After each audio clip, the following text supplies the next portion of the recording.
C'est avec plaisir que je vous retrouve dans votre émission Le pouvoir de l'espérance. Vous connaissez déjà le principe, on commence en musique et s'ensuit votre étude biblique.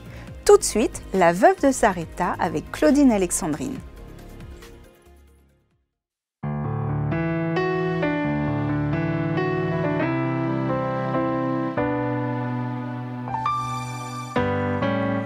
Au pays de Sarepta, la famine sévissait.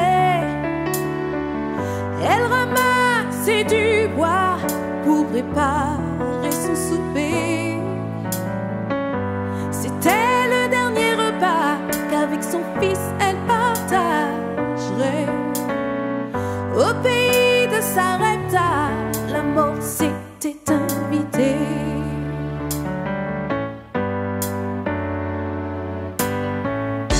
Élie arrive sur l'ordre de l'Éternel, sachant qu'en toutes circonstances, Dieu reste celui qui veille, celui qui dirige les destins, qui les tient juste dans sa main et qui croise les chemins de ceux qui sont dans le besoin.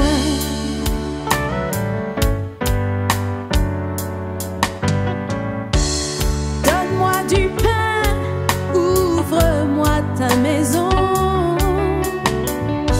car ainsi par l'Éternel je te donnerai ta provision.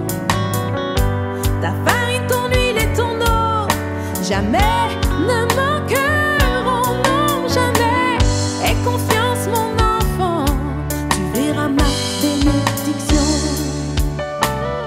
Aie confiance mon enfant, tu verras ma bénédiction.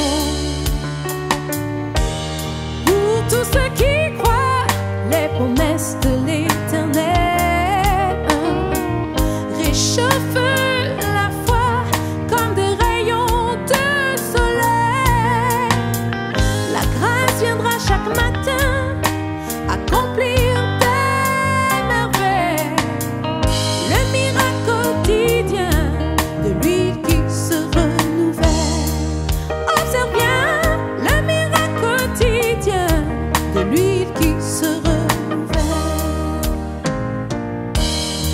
Mon frère, ma sœur, tout comme pour cette veuve à Sarepta, il se peut que l'Éternel attende parfois la dernière poignée de farine, le dernier verre d'huile pour pouvoir intervenir et faire un miracle dans ta vie. Mais même s'il tarde, attends-le car il viendra certainement et la promesse ne trompe pas. Écoute encore ceci. Mon frère, ma sœur, où que tu sois sur ton chemin, Dieu a un miracle à faire, sache, dans ton quotidien. Il veut réchauffer ta vie comme des rayons de soleil. Le feu du Saint-Esprit qui jaillit dans la vie éternelle. Et ça c'est vrai, le feu du Saint-Esprit qui jaillit dans la vie éternelle. Chante avec moi, le feu du Saint-Esprit qui jaillit dans la vie éternelle.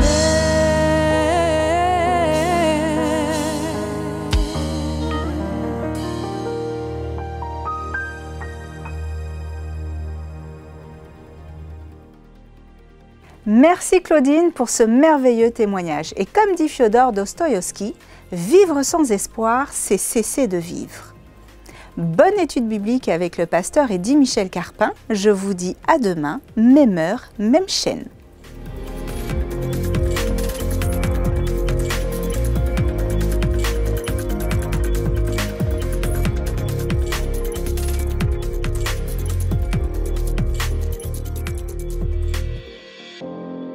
Amis téléspectateurs, je suis heureux de vous retrouver aujourd'hui sur cette chaîne qui nous permet de vous adresser des paroles d'espérance.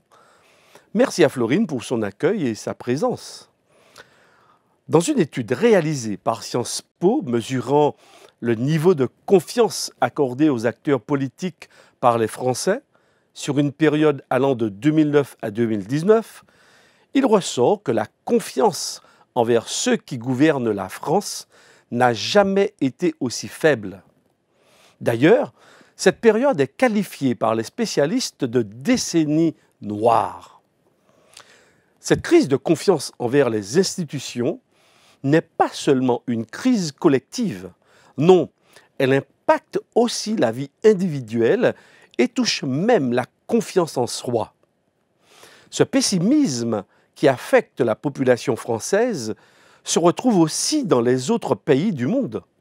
En effet, nous vivons dans la mondialisation. Une crise dans un pays impacte également les autres. Et c'est d'ailleurs ce que nous observons avec la guerre entre l'Ukraine et la Russie. Avec les réseaux sociaux, ce qui est dit ici est connu dans le même instant, à l'autre bout de la planète. Aujourd'hui, notre monde vit plusieurs crises. Crise économique, crise financière, mais aussi crise sociétale. La quasi-totalité des pays dits riches connaissent aujourd'hui une crise sans précédent. Cette crise de confiance, où la morosité, la méfiance, la lassitude ont pris le dessus sur l'espérance. Et malheureusement, le discours politique de certains hommes d'État ne fait qu'amplifier ce phénomène. Permettez-moi de vous lire une citation des auteurs de cet article. Ce pessimisme collectif se retrouve dans la nature des relations à autrui. La confiance est grande au sein du cercle familial, mais elle est faible à l'égard des plus éloignés de soi. La décennie écoulée nous apprend que si on peut être tenté de faire confiance à autrui, ce sera toujours avec prudence.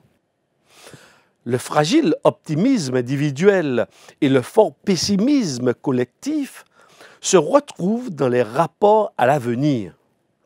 L'une des dimensions de la confiance politique est notre capacité à se projeter collectivement et positivement sur l'avenir. Depuis la Libération, le modèle social français a fonctionné sur la promesse que les générations futures vivraient mieux que les précédentes. Les sacrifices des parents seraient le progrès des enfants. Or, la décennie écoulée montre le refus de croire davantage en cette promesse politique. L'avenir n'est plus envisagé avec confiance et la capacité à s'y projeter positivement est faible. À la question posée par Sciences Po, « Avez-vous la liberté ou le contrôle total sur votre propre avenir ?»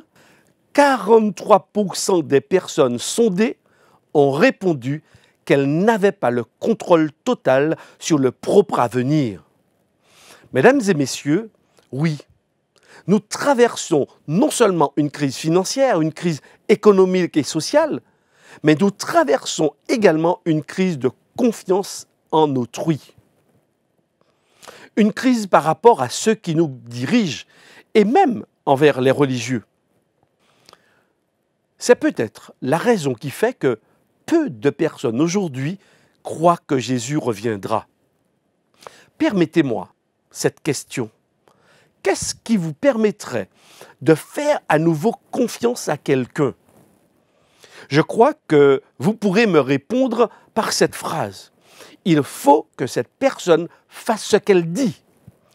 C'est certainement là où les religieux et les politiques ont fauté. Arrêtons les discours et agissons davantage, me direz-vous. Aujourd'hui donc, je vous propose de considérer avec moi celui en qui vous pourrez placer toute votre confiance. Celui qui va vous redonner espoir en l'avenir, c'est Jésus. Il est le seul capable de changer votre morosité en joie, votre lassitude en confiance en vous et en l'avenir. Pourquoi puis-je dire et affirmer que Jésus est digne de confiance? N'est-ce pas là un piège pour vous tromper, prendre votre argent et abuser de vous? Non, mesdames et messieurs, pas du tout. Mais je crois que Jésus est digne de confiance parce que Jésus fait ce qu'il dit. Si je vous dis que la quasi-totalité de ce que Jésus a dit, il l'a réalisé. Et je dis la quasi-totalité car certaines choses ont encore un point vers l'avenir. Croirez-vous en lui? J'en suis sûr. C'est l'une des choses qui me font croire en Dieu et en Jésus.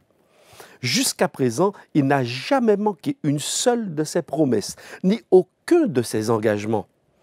Alors je peux affirmer qu'une telle personne est digne de confiance. Si elle est digne de confiance, alors nous pouvons croire en toutes ses paroles. Voici ce qu'un homme, Balaam, dit de Dieu dans le livre des Nombres au chapitre 23, verset 19. Dieu n'est pas un homme pour mentir, ni le fils d'un homme pour revenir sur sa décision. Ce qu'il a dit, ne le fera-t-il pas? Ce qu'il a déclaré, ne l'accomplira-t-il pas? Cet homme donne une description incroyable de Dieu et dit surtout qu'il ne faut pas comparer Dieu aux humains. Les humains, n'étant que dans l'instant présent et n'ayant aucun contrôle sur leur propre existence, ne peuvent tenir toutes leurs promesses. Mais Dieu, lui, est éternel. Le temps ne lui fait pas peur.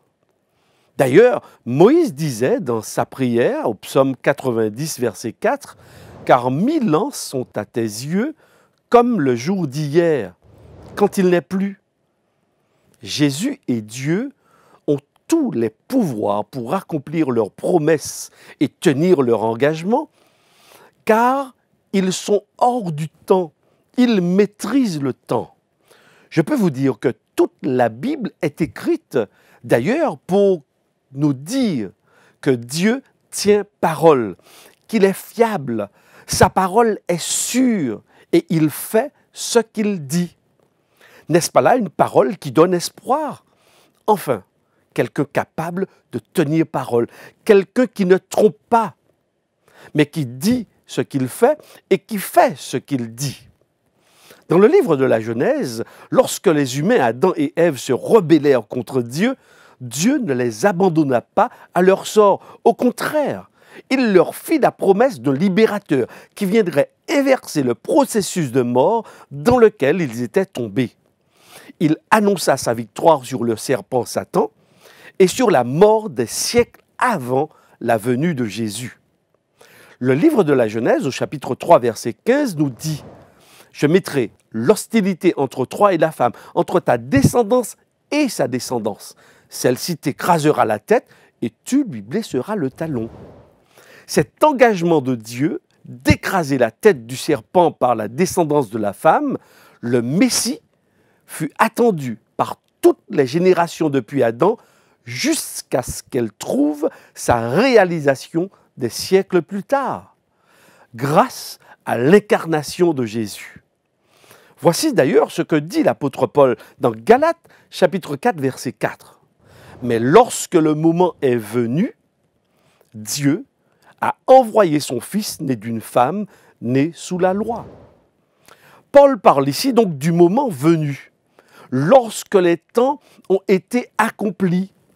Ce qui veut dire que l'apôtre fait un lien entre tout ce qui avait été annoncé avant concernant la venue du Messie et son accomplissement, sa venue, qui se réalise à un moment prévu et non pas comme un accident dans l'histoire. Nous observons qu'il y a une chronologie dans le plan merveilleux de Dieu. Un temps où il fait et réalise ce qu'il avait annoncé des siècles auparavant. En fait, tout le Nouveau Testament atteste que Dieu a tenu parole.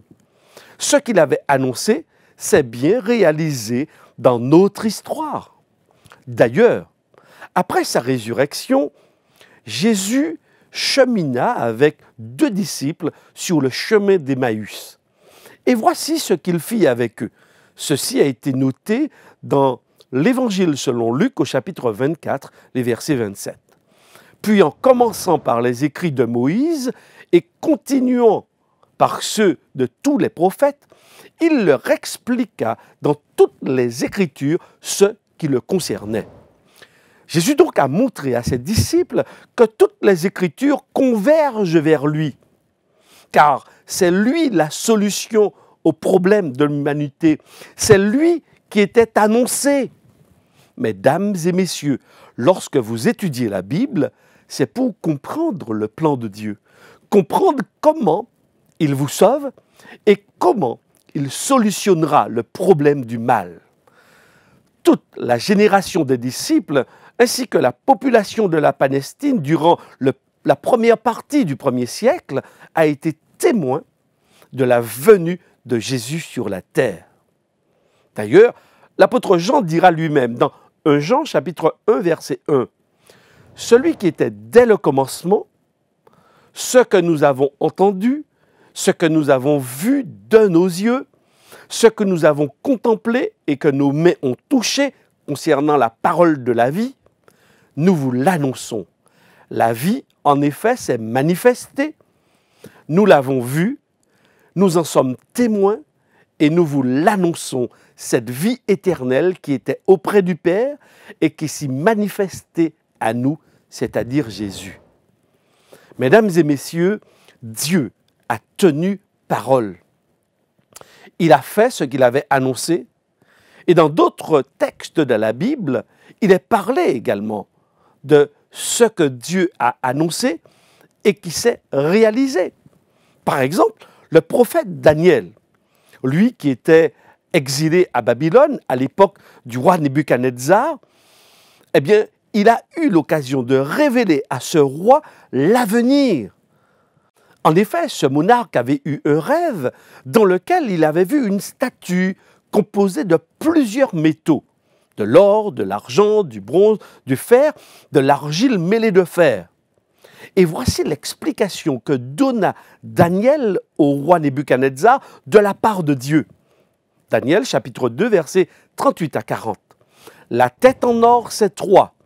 Après Troie surgira un autre royaume inférieur au tien, puis un troisième royaume qui sera en bronze et qui dominera sur toute la terre.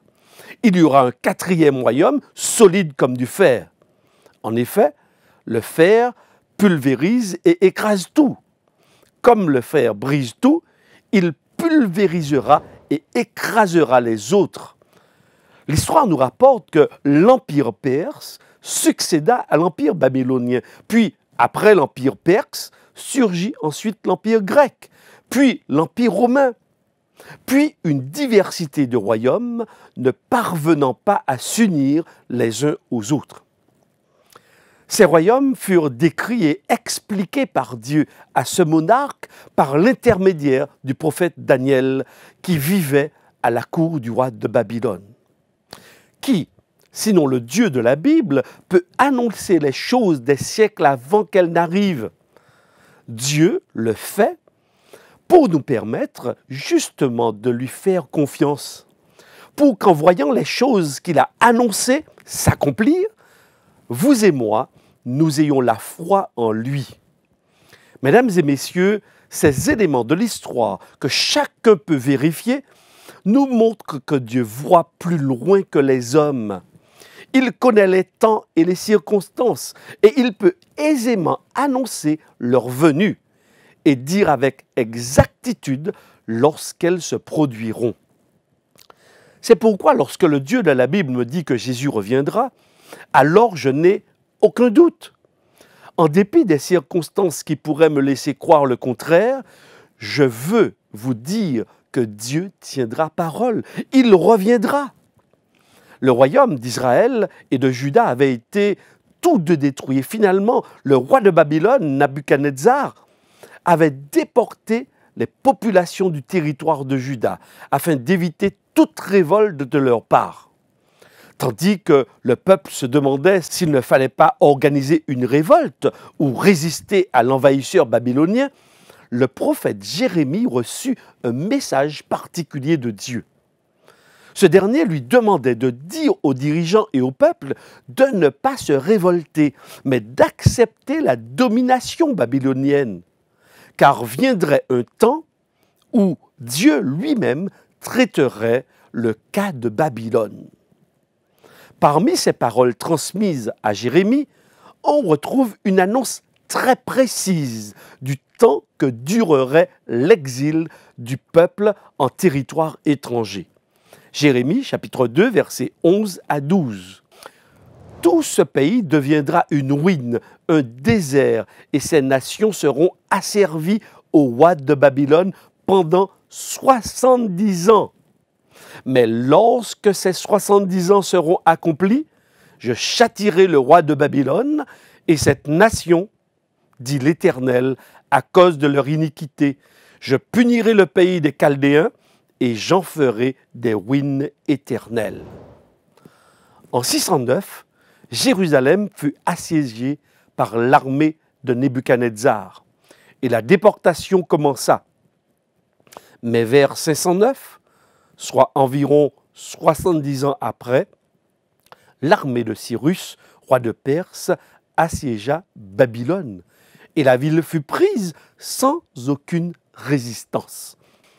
En effet, l'armée de Cyrus détourna l'Euphrate qui traversait la ville de Babylone et les soldats de Cyrus entrèrent dans la ville et la conquérirent. Dans le livre du prophète Esdras, voici ce qui est dit. Esdras, chapitre 1, les versets 1 à 4.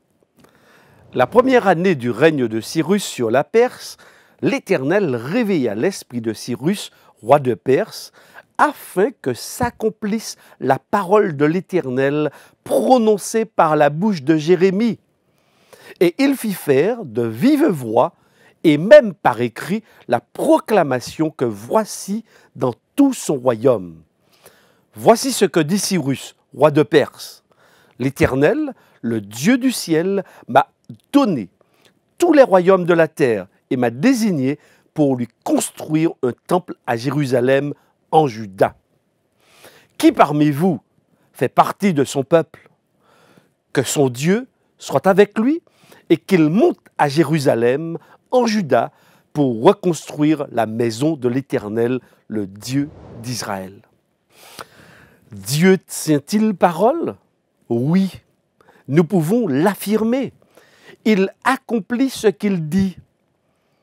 Tous ces exemples nous montrent que Dieu a le pouvoir d'accomplir ce qu'il annonce.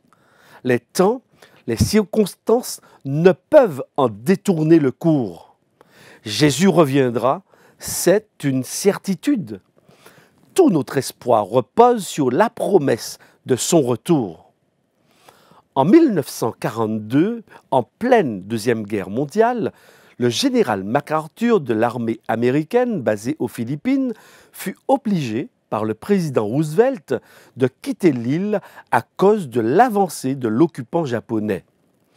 L'histoire rapporte qu'en arrivant le 20 mars sur les côtes australiennes où il se replia, il dit cette phrase devenue célèbre « I shall return », « Je reviendrai ». Le 20 octobre 1944, le général MacArthur posa à nouveau les pieds sur le sol des Philippines et prononça ce discours « Peuple des Philippines, je suis revenu ». Par la grâce de Dieu, nos forces foulent à nouveau le sol philippin. Cet homme reconnaissait que sa présence sur le sol philippin, 2 ans après son départ forcé, n'était que le résultat de la seule grâce de Dieu. Si cet homme a pu tenir parole, à combien plus forte raison Dieu tiendra-t-il la promesse de son retour? D'ailleurs, l'apôtre Paul nous rappelle dans 2 Timothée chapitre 2 verset 13 « Si nous sommes infidèles, Dieu demeure fidèle, car il ne peut se renier lui-même. » La fidélité fait partie de la personne de Dieu, de son être. Il est fidèle et il personnifie la fidélité.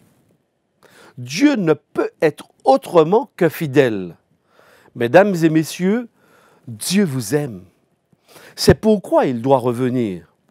Il veut mettre un terme à votre souffrance, à vos difficultés, à vos incompréhensions, à la maladie et surtout à la mort. Alors oui, l'espoir est permis grâce à Jésus. Oui, la fidélité de Dieu est une garantie qui nous aide à lui faire confiance. Ne croyez pas que vous ne puissiez pas avoir la possibilité de choisir votre avenir. Au contraire, vous pouvez choisir votre avenir. Vous pouvez choisir aujourd'hui l'espérance que vous propose Dieu. Il s'adresse à chacun de vous aujourd'hui. Je vous invite, mesdames et messieurs, à faire confiance à Dieu et à croire qu'il reviendra. Mesdames et messieurs, ne permettez à personne de vous dire le contraire. Jésus reviendra pour vous bientôt. Je vous remercie d'avoir écouté cette réflexion. Si elle vous a plu, si elle vous parle, alors je vous exhorte à inviter vos amis, vos parents, vos enfants à l'écouter. Dieu fera le reste. Si vous avez des questions, appelez au numéro gratuit qui s'affiche à l'écran et nous nous ferons un plaisir de vous accueillir et de répondre à vos questions. Mais pour l'heure, je vous souhaite une belle soirée et vous donne rendez-vous demain, Dieu voulant, même heure et même chaîne. À bientôt.